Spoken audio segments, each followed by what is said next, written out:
It was just after 1 a.m. on June 7, 2014, along the New Jersey Turnpike. A group of friends, comedians, writers, performers, were heading home after a night of laughter at the Dover Downs Hotel and Casino in Delaware. In the van was Tracy Morgan, still riding the wave of his comedy career. Beside him was his longtime friend, 62-year-old James McNair, known to everyone as Jimmy Mack. He wasn't just a comedian. He was a mentor, a giver, a man who spent his life lifting others up. That night he had joined the tour for support, for camaraderie, but none of them would reach home. A Walmart tractor-trailer barreled toward them from behind. Its driver had been awake for more than 28 hours, nearly 2 days without rest. He never slowed down. At highway speed, he slammed into the back of their customized Mercedes-Benz Sprinter limo. The impact was devastating, igniting a 6-vehicle pileup and ripping the van apart. Inside, chaos unfolded. Most of the passengers weren't wearing seatbelts. Emergency exits had been blocked or jammed.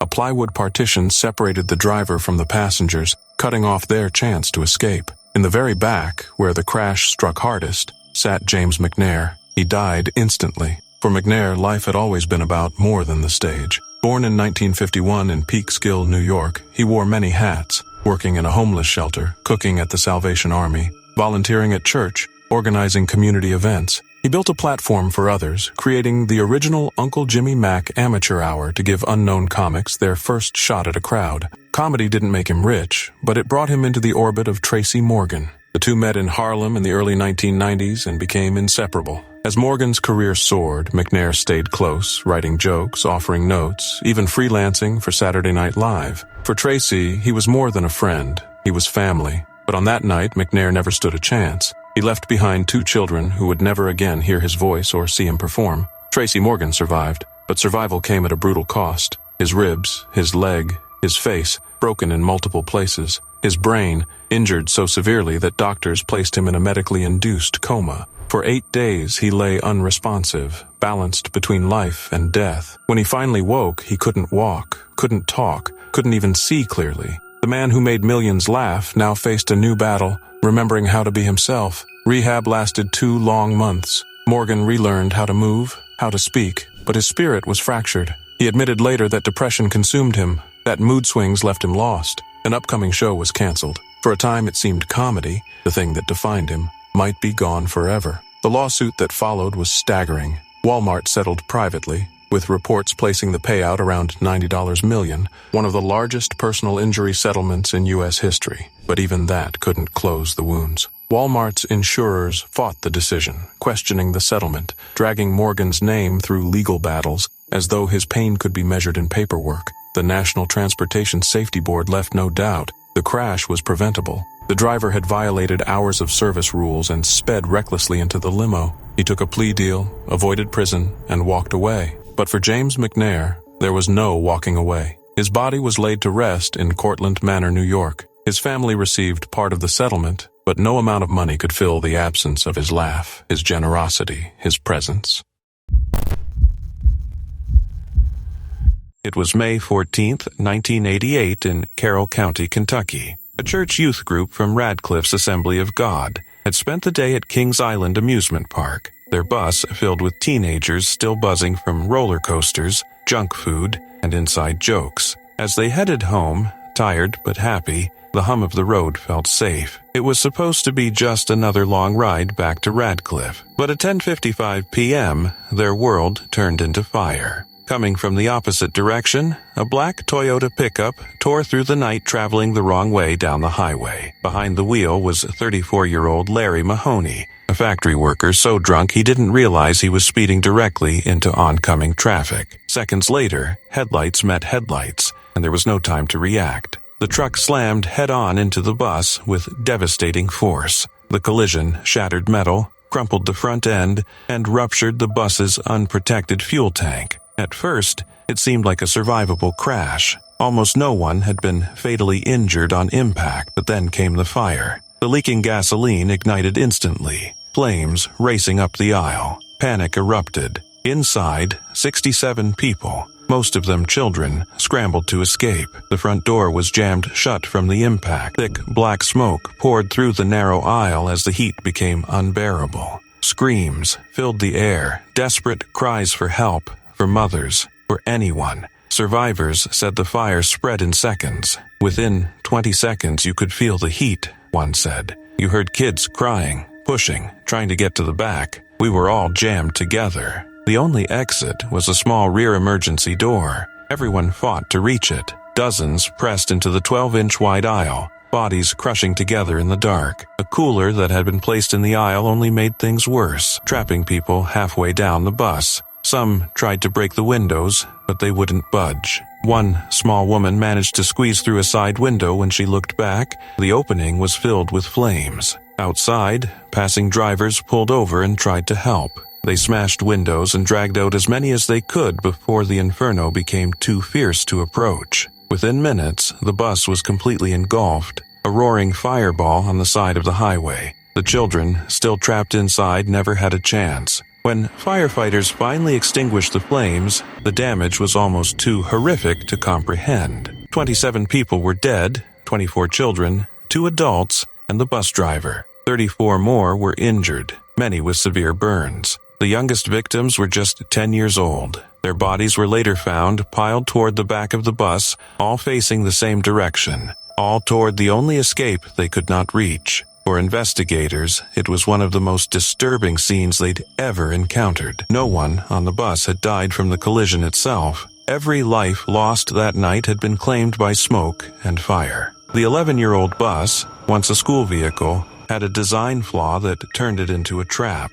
The gas tank was exposed. The seat covers were made of flammable vinyl, and the exits were too few. Larry Mahoney survived the crash. His blood alcohol level was 3 times the legal limit. He later said he remembered nothing. Not the bar, not the highway, not the crash. In the hospital, he had to be told what he'd done. He was charged with 27 counts of murder and sentenced to 16 years in prison for manslaughter and assault. He served 9.5. In the years that followed, Kentucky changed forever. The Carrollton crash became a turning point in American road safety and in the fight against drunk driving. Some of the victims' families became leaders and mothers against drunk driving, MAD, including Carolyn Nunnally, who later became the organization's national president. Laws toughened. Buses were redesigned with stronger fuel tanks, fireproof seats, and multiple emergency exits. Today, Kentucky's school buses have 9 exits, more than any state in the country.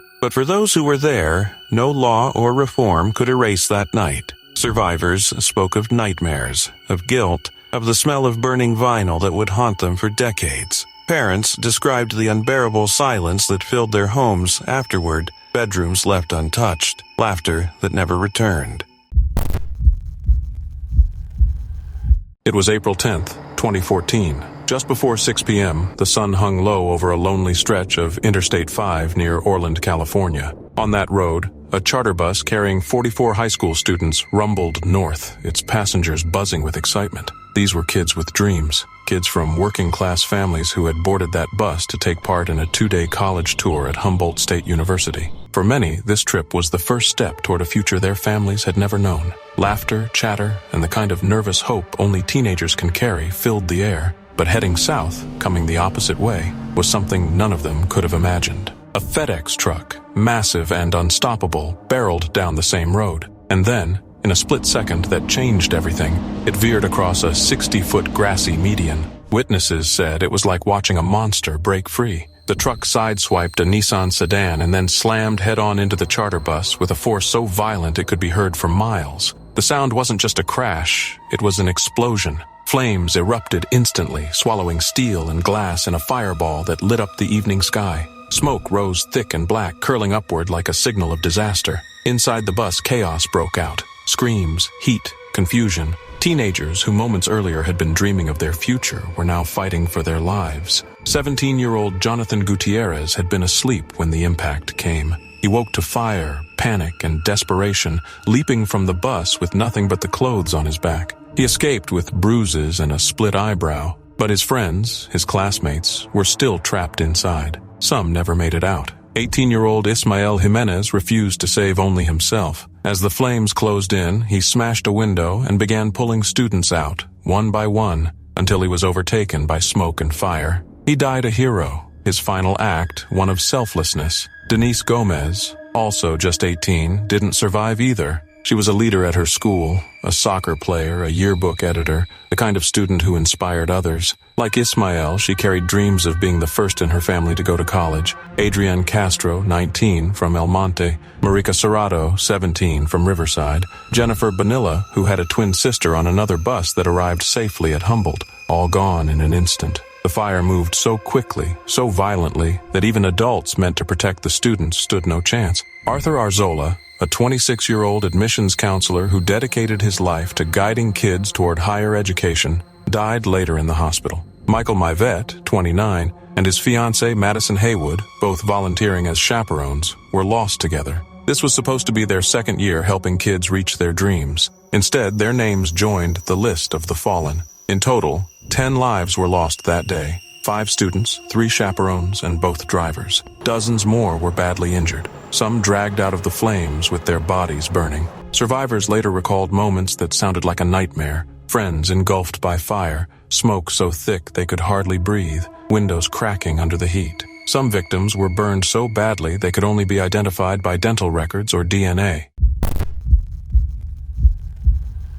It was the early morning of December 29, 2024, in Ethiopia's Sidama region, a quiet day that would soon turn into one of the country's darkest. On the narrow Jalana Bridge, a truck overloaded with passengers crept forward, its metal frame groaning under the weight. Inside and atop the vehicle, people clung tightly to some weary laborers returning from long days at a coffee plantation, their clothes still dusted with harvest soil. Others dressed in bright colors, fresh from a nearby wedding that had filled the night with laughter and music. For most, it was meant to be nothing more than a simple ride home. Instead, it became a journey into tragedy. As the truck neared the midpoint of the bridge, its tires hugged the crumbling edge of a road notorious for sharp bends and sudden drops. Then, without warning, the driver lost control. The truck swerved violently, skidded, and in an instant of horror, it broke through the side barrier, plunging straight into the Ganale Doria River below. The sound was deafening, metal twisting, glass shattering,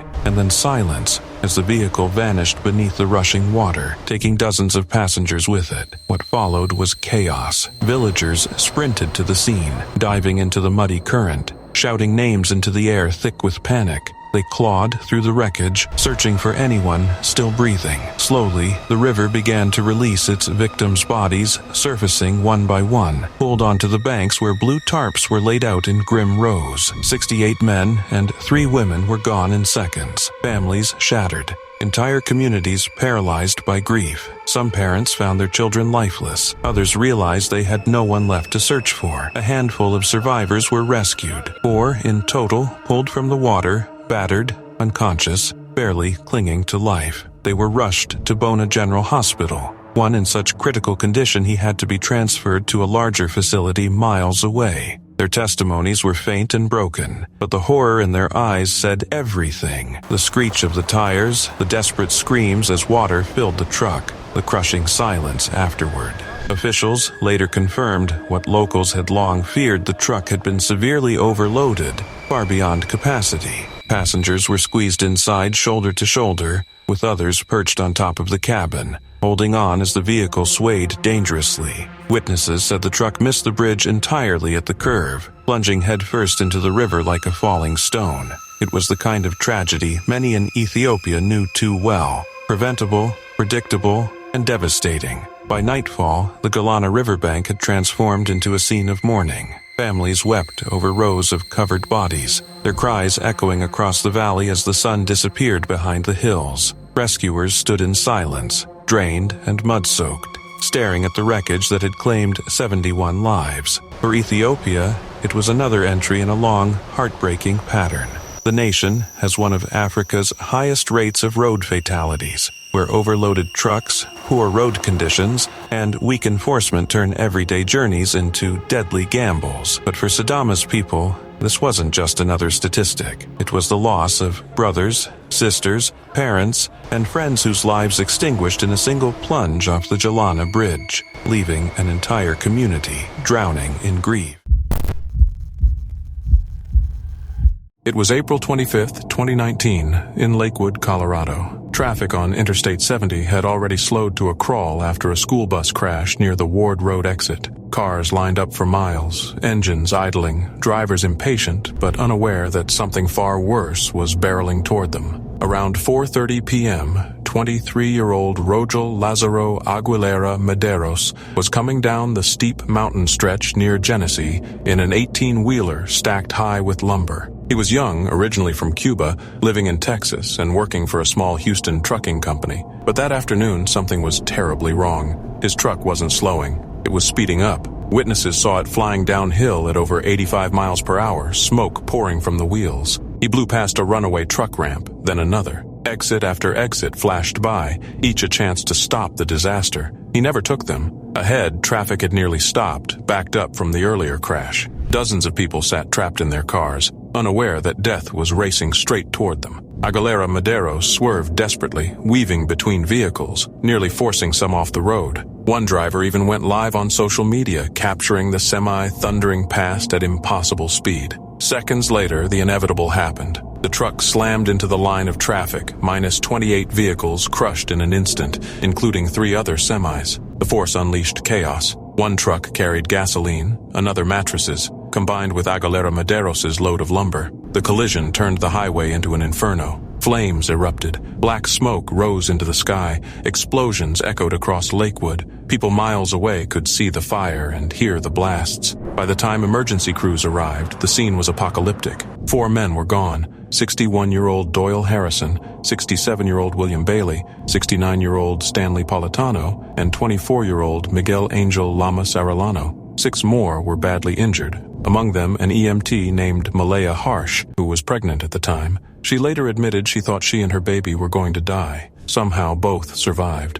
Firefighters battled the blaze for hours. The wreckage smoldered until nearly 10 p.m. The interstate didn't reopen until the next evening. Aguilera Medeiros himself walked away without a scratch. He didn't run, didn't resist. Police arrested him the next morning. At first, he faced vehicular manslaughter charges, but investigators pushed further. 40 charges were eventually filed: vehicular assault, reckless driving, and multiple counts of first-degree assault with extreme indifference. In court, Aguilera Medeiros wept, insisting he never wanted to hurt anyone, that his brakes had failed. He had no record, no history of violence, just a wife and a young son waiting at home. But prosecutors saw it differently. They argued he had blown past every warning sign, ignored every escape ramp, and drove recklessly into disaster. They pointed to his employer, Castellano 03 Trucking, a company riddled with safety violations, even hiring drivers who couldn't read English on roads where every critical warning sign was written in it. The trial came in September 2021.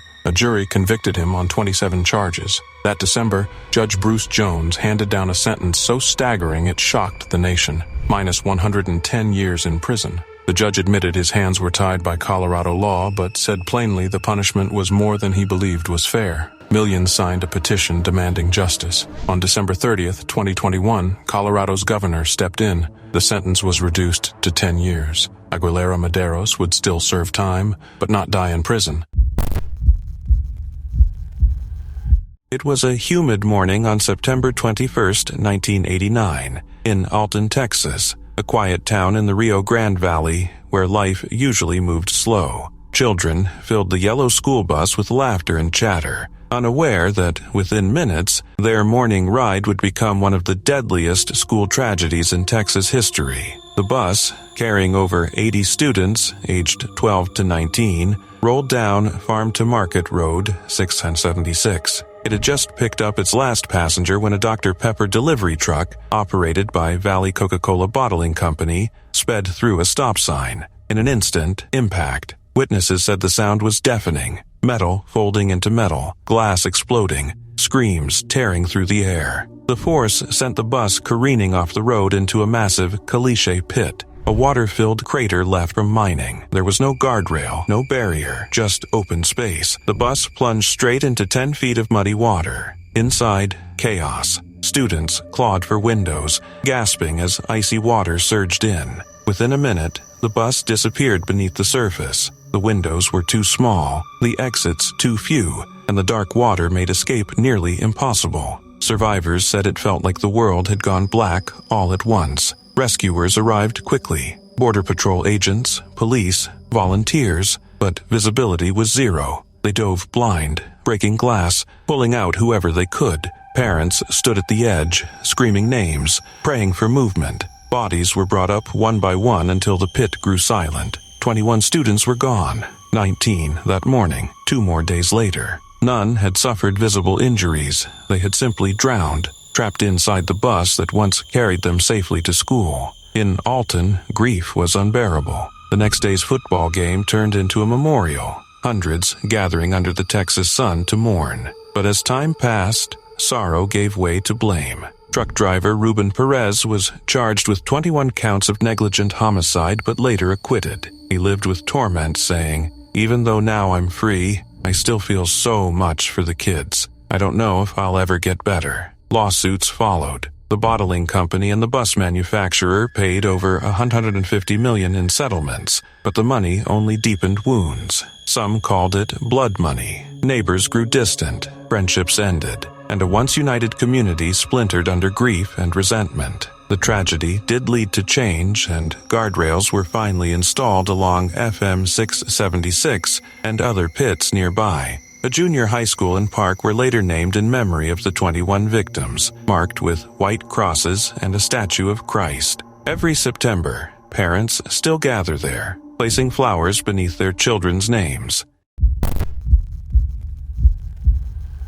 It was May 4th, 2013, on Interstate 20 in Georgia. The Carth family was on a long drive from North Carolina to Texas, headed to a wedding. Behind the wheel was Mary Ann Carth, a devoted mother of 9. That day, 3 of her children were with her, Caleb in the front seat, and Analia and Mary in the back. 17-year-old Analia was the quiet one, thoughtful, creative, always writing. Her 18th birthday was just around the corner. Beside her sat 13-year-old Mary, the life of the family, with her 2 braids bouncing on her shoulders, always ready to make everyone laugh. Caleb, calm and steady, watched the road ahead. He would be the only one of the 3 to walk away from what was about to happen. Around noon, traffic slowed. Mary Ann tapped the brakes, careful, leaving space between her car and the one in front. But behind them, disaster was already racing forward. A truck hauling cars thundered closer, and the driver never hit the brakes. In an instant, the truck slammed into the back of the Carth's Ford Crown Victoria with devastating force, shoving the car sideways into oncoming traffic. Another vehicle struck them, crushing them further, before their car was pushed under the trailer ahead. That trailer had an Underride guard, a steel bar meant to stop smaller vehicles from sliding underneath. But in that moment, when it mattered most, it snapped apart like a twig. The Carth's car was swallowed beneath the truck. The rear end of the car, where Analia and Mary were sitting, was destroyed in an instant. Analia never had a chance. She died immediately. Mary was still alive, but her body was crushed, her injuries catastrophic. Emergency workers fought to save her. They had to cut her braids, her signature look, the hair she had never once cut in her life, just to reach her injuries. 4 days later, on May 8th, Mary died in the hospital. Mary Ann survived with painful injuries, Caleb with a concussion. The truck driver was found unconscious after the crash. Investigators said he had drifted, lost control. He later pled guilty to charges connected to the wreck. His commercial license was suspended for 2 years. But Mary Ann and her husband Jerry couldn't just bury their daughters and move on. They wanted answers. Why had the Underride guard failed so catastrophically? It had met federal safety standards, but those standards were from 1998, and those rules never required testing for real-world strength. On paper, it was safe. In reality, it was deadly. Mary Ann began speaking out, carrying her daughter's story everywhere she went. She carried Mary's cut braids with her to events, holding them up as a heartbreaking symbol of what had been lost. Her voice, joined by others, made waves. Some trailer manufacturers listened. In 2015, companies like Stoughton and Vanguard began building stronger guards. J.B. Hunt even ordered trailers with improved safety features. Not because the government forced them to, because grieving families demanded it. But change at the federal level was painfully slow. Proposals dragged on for years. It wasn't until 2022, nearly a decade after the crash, that stronger Underride rules were finally enacted. And even then, side guards, which could save countless lives, were left out. Today, most trucks on American highways still don't have them. For Mary Ann, this fight became her life's work. She partnered with another mother, Lois Durso, who also lost a daughter in an Underride crash. Together, they lobbied, met lawmakers, filed petitions, and pushed relentlessly. Parts of their proposal were included in the 2021 bipartisan infrastructure bill. but still many gaps remain.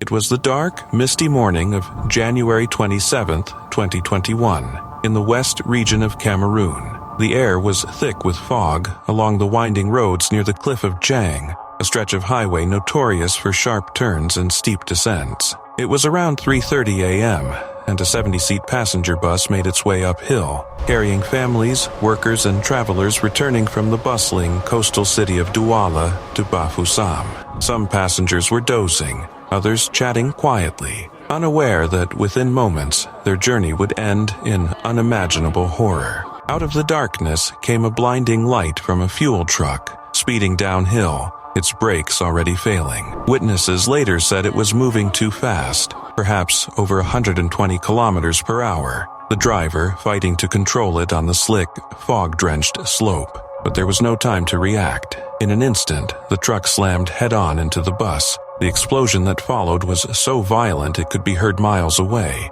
Within seconds, the two vehicles were engulfed in flames, a roaring inferno of twisted metal and burning fuel. Inside the bus, dozens were trapped, unable to break the windows or reach the doors as the fire spread. The smell of fuel filled the air. People screamed, clawed at the seats, trying desperately to escape, but the heat was unbearable. Flames swallowed everything. By the time rescuers arrived, the night sky glowed orange over the cliffside, and the bus was a shell of blackened steel. 53 people were dead, many burned beyond recognition. 29 others, their bodies seared and blistered, were pulled out alive and rushed to hospitals in Chang and Bafoussam. For some, survival would come with scars that would last forever. Governor Awa Fonka Augustine stood at the scene later that morning, staring at what was left. He confirmed what many feared: the truck had been illegally carrying fuel and had suffered brake failure. The dense fog had made visibility nearly impossible.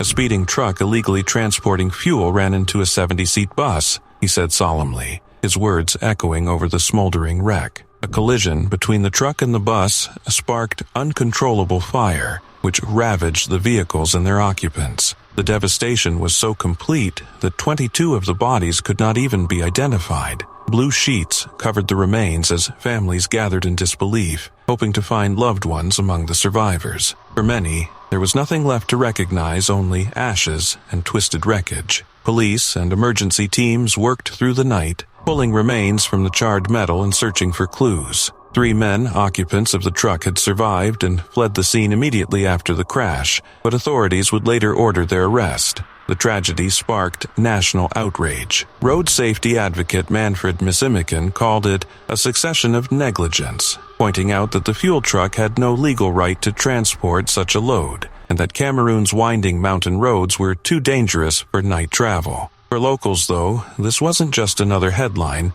it was a nightmare that felt too familiar. Cameroon's roads are narrow and treacherous, carved into steep hills and often cloaked in fog. Vehicles are overloaded, drivers overworked, and safety rules rarely enforced. People begged the government to ban night journeys or to repair the mountain routes that had claimed so many lives.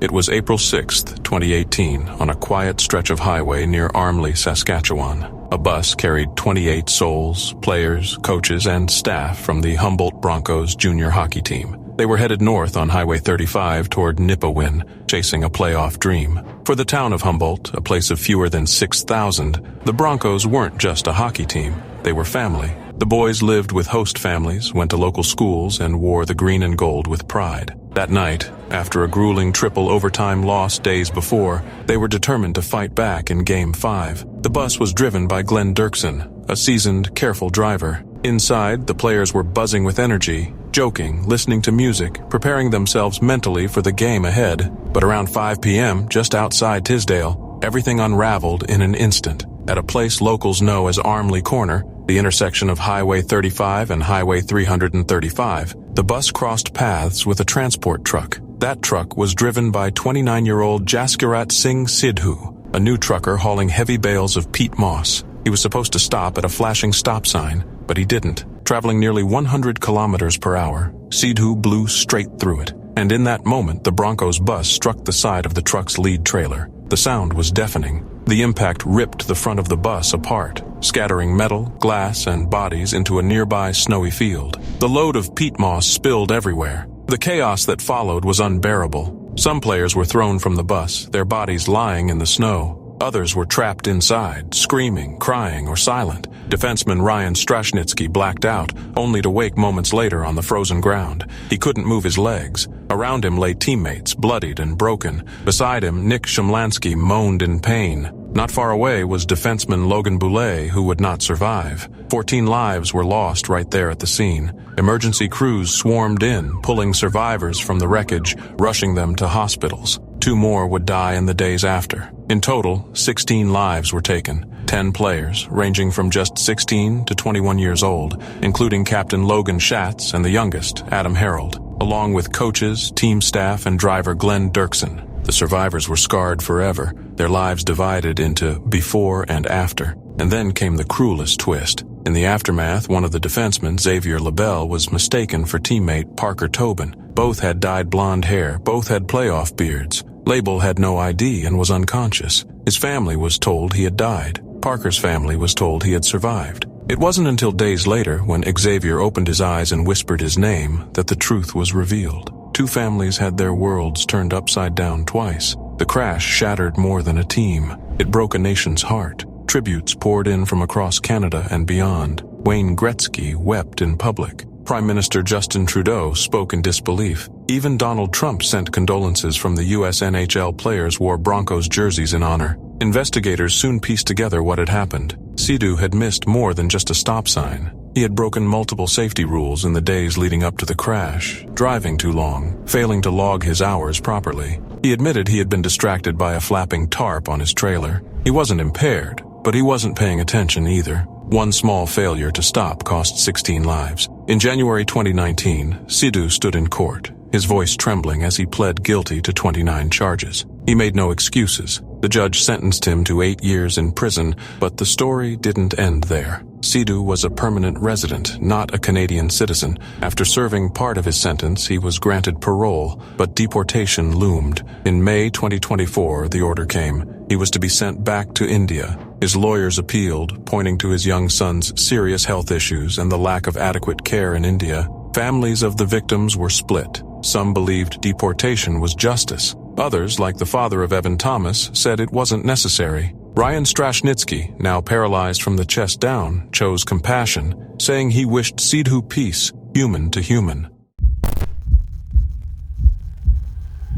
It was the afternoon of September 17, 1963, in the quiet farmlands outside Schwaller, California. A flatbed truck, crudely converted into a bus, rumbled down a dusty private road, carrying 58 migrant farm workers. They were exhausted after a long, back-breaking day harvesting celery, packed shoulder to shoulder on wooden benches beneath a flimsy canopy. For most, this was just another ride back to camp. For 32 of them, it would be their last. The driver, Francisco Pancho Espinosa, was a foreman trusted to transport his crew. The men behind him, many part of the Bracero program, Mexican laborers brought to California to fill agricultural jobs, couldn't see the road ahead or speak to him over the roar of the engine. The truck rattled east along Thomas Ranch Road, a narrow lane that cut across a lonely railroad track. There were no warning lights, no crossing gates, not even a sign. Just 2 lines of steel running through the dirt, glinting faintly in the afternoon light. From the south, a Southern Pacific freight train thundered toward them, 4 diesel locomotives pulling 71 loaded cars at nearly 65 miles per hour. The engineer saw the truck too late. He yanked the emergency brake. Sparks screamed from the wheels, but the train was too heavy, too fast. Espinosa crept forward, unaware of the danger, and in one horrifying instant, metal met metal. The impact was cataclysmic. The train tore through the truck bus like paper, splintering wood and steel, hurling bodies into the air. The wreckage was dragged for nearly half a mile down the track, scattering twisted debris and lifeless forms along the rails. Those who survived the first impact were flung onto the gravel, battered, broken, and bleeding. Some were cut by their own harvest knives, others impaled by splintered boards. One man was severed in half beneath the wheels. Witnesses said the aftermath was indescribable. 23 died instantly, and 9 more succumbed to their injuries soon after. 15 ambulances rushed to the scene, but the horror was overwhelming. The tracks slick with blood, the air thick with smoke and cries of pain. One rescuer would later recall that blood poured out of an ambulance, like water. The victims ranged from 19 to 59 years old, fathers, brothers, and sons who had left behind dozens of children in Mexico, depending on them for survival. When the chaos subsided, only Espinosa, the driver, was found unhurt. Every passenger had been crushed, burned, or thrown from the vehicle. For days, authorities struggled to identify the dead. Most of the workers were known only by numbers, not names, a dehumanizing hallmark of the Bracero system. The FBI had to be called in to help with identification, while families in Mexico waited in agony for word that never came. The funeral arrangements became a public scandal. Officials in Salinas and the Mexican consulate argued bitterly over who would claim the bodies. Newspapers described a macabre funeral hassle, a final indignity for men who had died serving the very system that erased their identities. When the dispute finally ended, a mass funeral was held at Palma High School, where over 9,000 mourners filled the stands. Coffins, draped in flowers, stood side by side, each representing a life lost to indifference and exploitation. In the weeks that followed, investigators searched for answers. The Interstate Commerce Commission concluded that Espinosa had an unobstructed view of the tracks and blamed him for failing to stop. He insisted he never saw or heard the train through the dust and noise, and some believed his diabetes impaired his vision. Espinosa was charged with 32 counts of manslaughter, but a jury later acquitted him after only 4 days of testimony. Soon after, he fled California, haunted and in fear for his life. Rumors spread that he'd been killed in Mexico by the victims' relatives, though that was never confirmed. Years later, families received modest compensation, a $1.5 million settlement divided among the survivors and heirs, a small price for so much loss. Labor activist Ernesto Galarza investigated the disaster and uncovered the painful truth. These men had been failed by every layer of the system, by employers who cut corners, by officials who ignored safety, and by a government that saw them as numbers instead of names. His report, Tragedy at Schwaller, exposed the exploitation behind the harvest fields that fed the nation. Today, the site of the crash near the intersection of Boleta Road and Broome Road looks ordinary. The tracks are still there, silent and rusted. But for those who remember, the silence is deafening. It was there that 32 men who came to America chasing dignity and work were crushed beneath the weight of a system that saw them as invisible.